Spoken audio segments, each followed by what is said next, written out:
लोकसभा निवडणूक निकालाच्या नंतर संपूर्ण राज्यामध्ये मनोज जरांगे पाटील फॅक्टरची जोरदार अशी चर्चा झाली. निकालानंतर जरांगे पाटील यांनी मराठा जागृती शांतता रॅलीची सुरुवात केली आणि त्यास अभूतपूर्व असा प्रतिसाद देखील मिळत आहे. पहिल्या टप्प्यातील रॅली संपलेली असून पश्चिम महाराष्ट्रातील मराठा रॅलीची सुरुवात सोलापुरातून होणार असल्याची माहिती मनोज जरांगे पाटील यांनी आज अंतरवाली सराटीतून दिली आहे.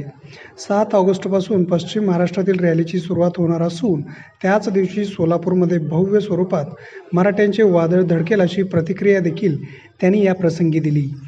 आज गुरुवार अंतरवाली सराटीमध्ये सोलापूर, सांगली, कोल्हापूर, सातारा, अहमदनगर, पुणे, नाशिक या जिल्ह्यांमध्ये मराठा जागृती शांतता रॅली होणार आहे.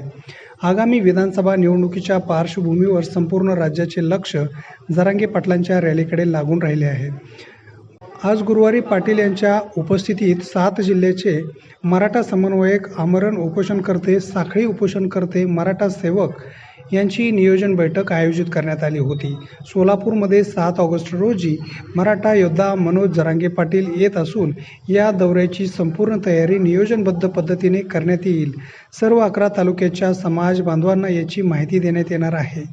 या शांतता रॅलीत सर्व जाती धर्माचे समाज बांधव एकत्रित येणार असून सामाजिक सलोखा राखण्याचे काम मराठा समाज करेल.